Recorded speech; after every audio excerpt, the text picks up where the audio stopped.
दशामाता की 8वीं कहानी। एक राजा के 2 रानियां थी। जन्मे की छोटी रानी का नाम लक्ष्मी तथा दूसरी रानी का नाम कुलक्ष्मी था। राजा लक्ष्मी को ज़्यादा चाहता था। बड़ी पटरानी होने पर भी कुलक्ष्मी कहलाती थी। एक दिन लक्ष्मी रानी के मान किया। वह काठ की पाटी ले मलिन वस्त्र पहन को भवन में जा लेटी। राजा ने उससे पूछा कि तुम क्या चाहती हो। वह बोली कि कुलक्ष्मी रानी को देश निकाला दे दो। राजा की प्यारी न होने पर कुलक्ष्मी रानी जो पटरानी थी, राजा ने उसे पीहर भेजने का बहाना किया। राजा ने रानी को एक पिनस में सवार कराया और आप घोड़े पर सवार होकर साथ चले। एक सघन वन में पहुंचकर राजा ने पिनस रुकवा दिया और कहारों को वहां से हटा दिया। इसके बाद वो घोड़ा दौड़ाते हुए अपने महल आ गया। उसने देखा कि डोली एक पीपल के वृक्ष के नीचे रखी हुई है। दूर तक कहीं भी कोई आबादी का निशान नहीं है। रानी ने आसपास पानी खोजा, परंतु कहीं कोई तालाब बावड़ी नजर नहीं आई। तभी रानी ने एक सारस की जोड़ी को एक तरफ जाते देखा। वह उसी के पीछे पीछे हो गई। चलते चलते वह एक नदी के तट पर पहुंची।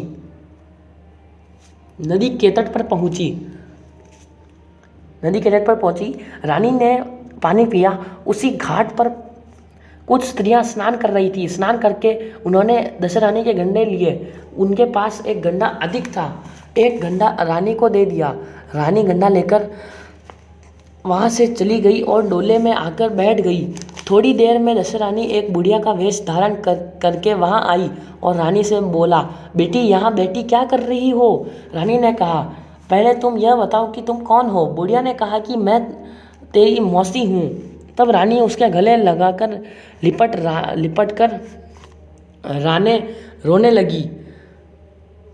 उसने अपनी विपत्ति की कहानी बुढ़िया को सुनाई और अंत में कहा कि अब मुझे तुम्हारा ही आश्रय और भरोसा है।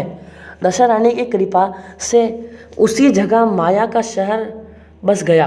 रानी के भाई भौजाई आदि सारा पीहर आप ही वहाँ प्रकट हो गया।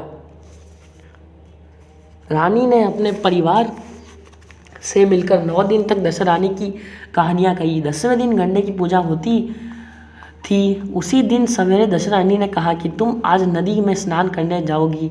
वहाँ तुमको जो स्वर्ण कलश मिले उसको ले लेना और जो डोली तुमको लेने के लिए आए उसमें निसंकोच सवार हो जाना।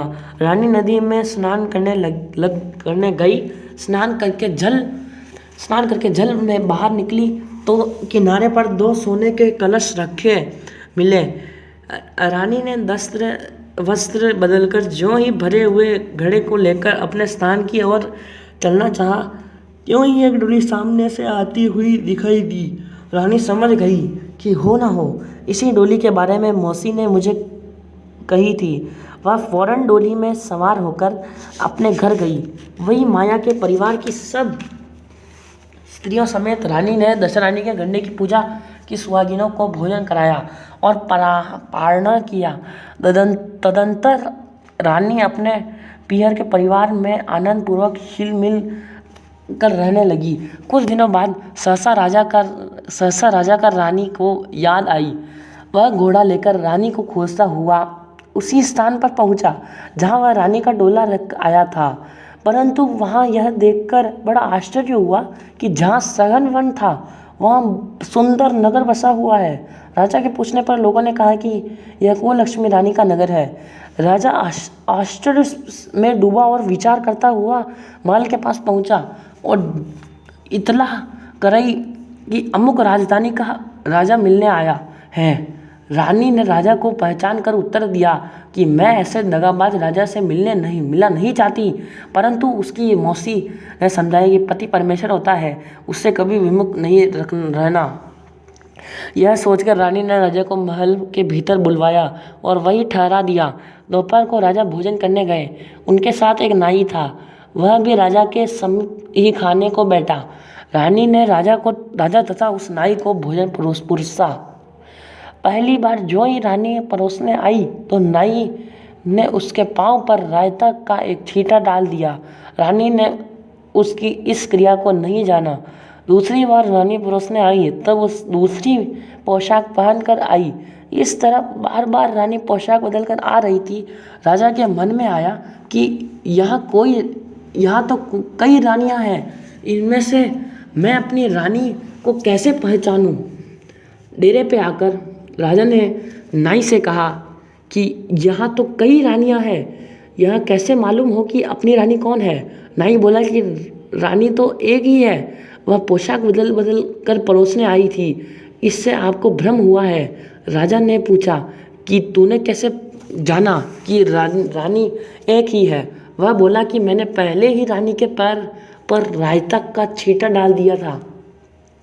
जब दूसरी बार परोसने आई तब भी उसके पैर पर छींटा पड़ा था, और जब तीसरी बार आई तब भी छींटा बदस्तूर पड़ा था। इसी बीच रानी ने राजा को अपने महल में बुलाया। वह सेज सजी हुई थी। उसी पर राजा लेट गया। रानी पैर दबाने लगी। जब राजा ने कहा कि रानी बहुत दिन हो गए, अब राजधानी चलो, रानी ने जवाब दिया, मैं नहीं जाती। उस दिन को याद कीजिए, मैंने ऐसा क्या किया था कि जिसके कारण आपने मुझे वनवास दिया। आपने जिस सौत की बात मानकर मेरा अनादर किया था, उसी को लिए हुए बैठे रहिए। यह तो मेरी मौसी की बदौलत है कि मैं जीती बच गई। इस पर राजा ने रानी को बहुत समझाया और अपने किए पर पश्चाताप करते हुए माफ़ी मांगी। तब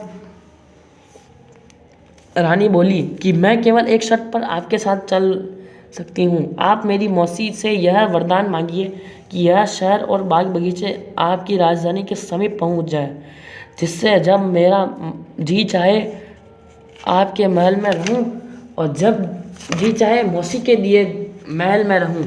मेरी मौसी बड़ी दयावान और भोली भाली है, संभव है कि वह आपकी बात मान जावे। राजा व रानी ने मौसी के पास जाकर जो ही यह निवेदन किया, उसी समय दोनों शहर आसपास हो गए, मानो एक दूसरे के ही भाग हो।